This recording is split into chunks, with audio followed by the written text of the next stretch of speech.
क्या आपको किसी तरह का कोई मेंटल डिसऑर्डर है या फिर कोई मेंटल इलनेस है? इफ़ यस, तो इसका मतलब आप पागल हैं। आज भी क्यों, इतना आगे बढ़ने के बाद भी जब भी हम मेंटल डिसऑर्डर की बात करते हैं तो लोग बस मेंटल ही सुन पाते हैं? क्यों लोगों का ध्यान डिसऑर्डर शब्द तक पहुंच ही नहीं पाता? क्यों लोग इस मुद्दे को घर में और बाहर सीरियसली नहीं लेते? हेल्प करना तो बहुत दूर की बात, लोग मेंटल हेल्थ इश्यूज़ को एक प्रॉब्लम भी कंसिडर नहीं करते।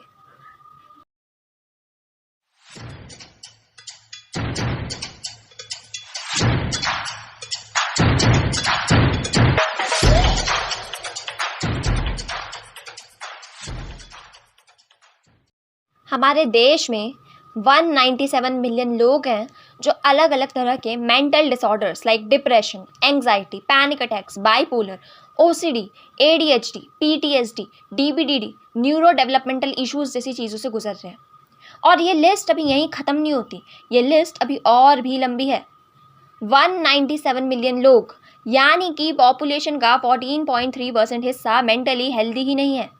उनमें से भी 46 मिलियन लोग डिप्रेशन से गुजर रहे हैं और 45 मिलियन लोग एंग्जाइटी से।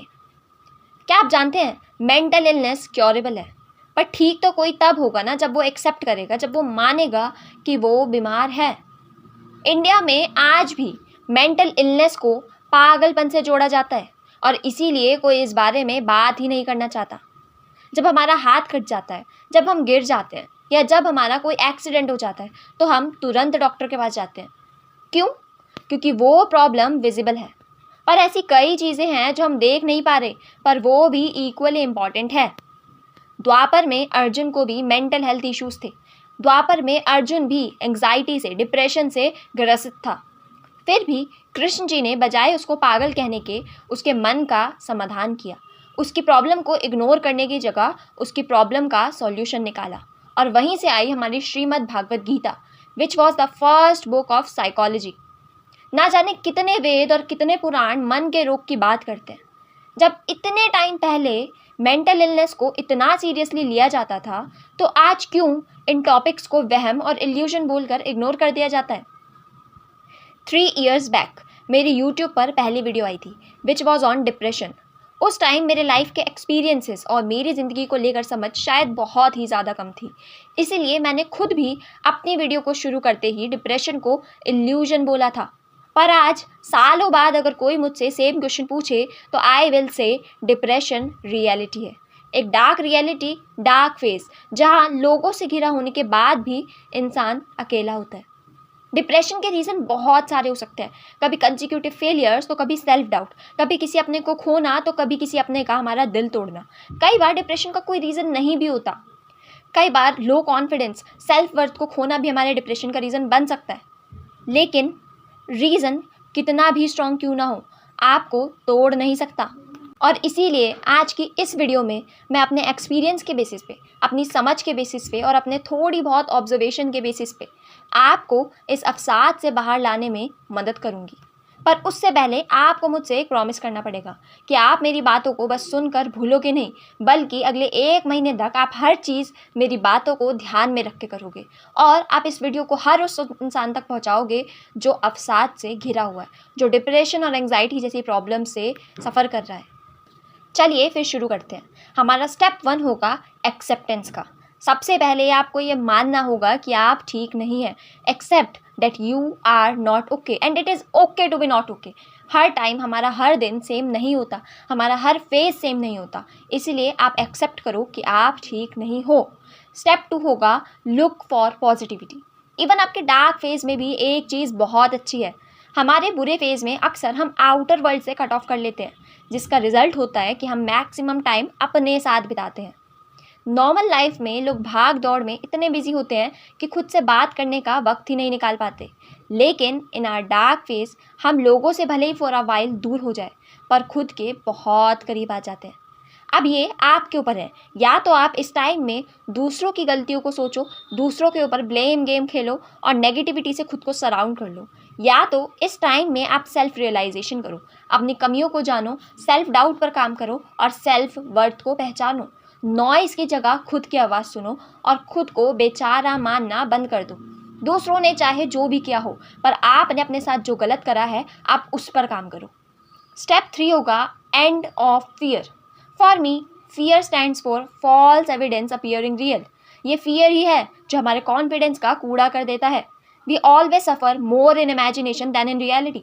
तो बस खुद को time to time reality check दो and come out of this fear and useless thoughts.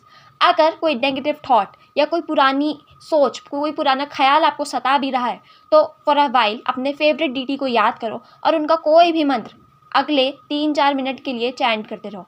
और इसी तरह जब जब आपको बुरे थॉट्स आए, जब जब आपको किसी की याद आए, जब जब आपको अपने फेलियर्स याद आए, या फिर जब जब आपको अपने डिप्रेशन का रीज़न याद आए, आप अपने आप को अपने डीटी से कनेक्ट कर लो और इस नेगेटिविटी को खुद से कोसों दूर फेंक दो। Step 4, make yourself ready to adapt the change. हमारी सारी स्किन सेल्स हर 3-4 महीने पर चेंज होती है। हमारा ब्लड हर 6th मंथ पर रिप्लेस होता है। इवन हमारी बोन सेल्स भी 10 साल पर रिप्लेस होती है। हमारी बॉडी में लगभग कुछ सेल्स को छोड़कर हमारी सारी सेल्स और हमारी सारी चीज़ें हर 10-15 साल पर चेंज होती रहती है। जब हमारी बॉडी इतनी डायनेमिक है तो हमारी सोच इतनी रिजिड क्यों हम अपने अगेंस्ट हुई किसी भी चीज़ को मेंटली एक्सेप्ट नहीं कर पाते। उसने तुम्हें छोड़ दिया तो छोड़ दिया, accept it and move on. उसके अपने रीजंस रहे होंगे। तुम फेल हो गए तो हो गए, एक्सेप्ट करो और फिर से पढ़ो, फिर से तैयारी करो। कोई भी रीज़न इतना बड़ा नहीं हो सकता कि आप खुद को खो दो। अपने दिमाग को ट्रेन करो बेस्ट से लेकर वर्स्ट सिचुएशन को एक्सेप्ट करने के लिए। ये दुनिया बहुत ही ज़्यादा कठोर है और यहाँ पर आप एक फूल बनकर नहीं रह सकते। Step 5, ask for help. देखो भाई, there is always someone who genuinely cares for you. बस बात ये हो जाती है कि sometimes they don't know how to show that care. सबसे पहले तो जो लोग आपसे प्यार करते हैं उनके लिए जीना सीखो, उनके लिए खुश रहना सीखो। पर इस बात से मेरा ये मतलब बिल्कुल भी नहीं है कि उनके सामने फेक स्माइल लेके जाओ। इंसान आपसे प्यार करता है, उसके सामने अपने आप को खोल कर रख दो। बिल्कुल भी शाय मत बनो, उनसे मदद मांगो। जो भी आपके अगल बगल है, जो भी आपको समझता है, बस उनके सामने खुद को एक्सप्रेस करो, खुद को खोल के रखो। अपने हर दुख के बारे में बताओ, अपनी हर फियर के बारे में बताओ। और जब आपके अंदर से सारी चीज़ें बाहर आ जाएंगी तो आप आधी जंग तो वहीं जीत चुके होंगे। अब ऐसा भी हो सकता है कि कोई इंसान ऐसा हो जिसके पास कोई बात करने वाला ही ना हो, या फिर जिसकी फैमिली, जिसके फ्रेंड्स थोड़े से ऐसी सोच के हों जो उसकी प्रॉब्लम को प्रॉब्लम ही ना समझते हो। उस केस में भी इट्स ओके। खुद से बात करो, खुद को खुश रखो और छोटी छोटी ट्रीट्स दो। खुद को खुश होने के छोटे छोटे रीजंस दो। Be kind to yourself और अपनी फीलिंग्स को खुद से शेयर करो। अपने हर डर को, अपनी हर नेगेटिव फीलिंग को एक पेपर पे उतार दो और अपने आप से इतना दूर कर दो जिस तरह आप अपने डर को खुद से दूर कर रहे हो। अपने आप को हर नेगेटिविटी से, हर डर से, हर फियर से, हर स्ट्रेस से आज़ाद कर दो। जब भी आपको कोई बुरा थॉट सताए, उसको लिखो और जला दो, फेंक दो। खुद को उससे बहुत दूर कर दो। Step 6, small habits. सबने सुना होगा कि small habits can make bigger differences. तो बस अपने दिन को एक स्केड्यूल्ड तरीके से जियो। अपने दिन को प्लान रखो। रूटीन में मेडिटेशन, एक्सरसाइज, फैमिली और फ्रेंड्स के साथ टाइम, ऐसी ऐसी चीज़ें ऐड करो। कभी कभी अपने रूटीन में टहलना, पार्क में जाना, ऐसी चीज़ें भी ऐड करो। नेचर से कनेक्टेड रहो, नेचर से जुड़े रहो और अपने इस रूटीन पे स्टिक रहो। प्लांटिंग और रीडिंग जैसी हैबिट्स पालो और अच्छी अच्छी चीज़ें कंज्यूम करो। जब हम दुखी होते हैं तो और दुखी कंटेंट कंज्यूम करते हैं। जब हम दुखी होते हैं तो सैड सॉन्ग सुनते हैं, जिसकी वजह से हम और दुखी हो जाते हैं और ये साइकिल चलती ही जाती है। इस साइकिल को ब्रेक करो। अपने आप को खुश रखो, अपनी हैबिट्स को अच्छा बनाओ। अपने आप को मेडिटेशन, एक्सरसाइज और अच्छी अच्छी चीज़ों में, अच्छी अच्छी एक्टिविटीज़ में इन्वॉल्व करो, ताकि आप मेंटली तो स्वस्थ हो जाएं और फिजिकली भी फिट हो जाएं। अब हम आ जाते हैं हमारे लास्ट स्टेप पे। स्टेप 7 होगा आपका मास्टर स्ट्रोक। यहाँ हम काम करेंगे आपके खोए हुए कॉन्फिडेंस को वापस लाने के लिए। And for that you have to work on your 3 P's। 3 P होंगे पर्सपेक्टिव के, परसेप्शन के और प्रैक्टिस के। पहला पर्सपेक्टिव का P आपको नॉलेज देगा। परसेप्शन आपको बेटर अंडरस्टैंडिंग एबिलिटी प्रोवाइड करेगा और प्रैक्टिस से आप किसी भी टास्क को बहुत ही ज़्यादा एक्यूरेटली कर पाओगे। इन 3 P के ज़रिए आप चौथे P तक पहुँचोगे, डैट इज़ प्रोग्रेस। और उसके बाद आपका खोया हुआ कॉन्फिडेंस अपने आप वापस आएगा और आप दीन दुनिया की चीज़ों में अपने आप इंटरेस्ट लेने लगेंगे। ये 7 स्टेप अगर आप 2 वीक भी कंसिस्टेंटली फॉलो करते हैं तो आई कैन एश्योर यू कि आप अपने अंदर एक अच्छा चेंज देख पाएंगे। पर उसके लिए आपको सातों के सातों स्टेप को पूरी तरह से फॉलो करना होगा। नेगेटिव थॉट्स से खुद को दूर रखना होगा। अपने आप को बेचारा और हेल्पलेस मानना बंद करना होगा। आपको दुखी रखना बंद करना होगा, अपने आप को खुश रखने की कोशिशें करनी होंगी और फिर आप खुद ही एक दिन इस बुरे फेज से बहुत आसानी से बाहर आ जाएंगे। आज का सफ़र बस यहीं तक। अगर कोई भी आपके आसपास डिप्रेशन या किसी भी तरह के मेंटल इलनेस से गुजर रहा है तो प्लीज़ उसे अकेला ना छोड़े। अगर आप उसकी प्रॉब्लम को समझ नहीं सकते तो प्लीज़ उसकी प्रॉब्लम को ड्रामा कहकर भी ना पुकारें। उस तक इस वीडियो को ज़रूर पहुंचाएं और हर वो इंसान जो किसी भी तरह की मेंटल इलनेस से गुजर रहा है प्लीज़ खुद पर मेहरबान रहें, खुद से प्यार करें। आपके इस मुश्किल वक्त में कोई आपके साथ हो या ना हो, मैं हर वक्त आपके साथ हूँ। अगर आपको अपने इस मुश्किल वक्त में किसी भी तरह की असिस्टेंस चाहिए तो प्लीज़ मुझे कमेंट सेक्शन में ज़रूर बताएं, मैं आपसे खुद बात करूँगी। आज के लिए इतना ही। This is me Srishti Jha signing of.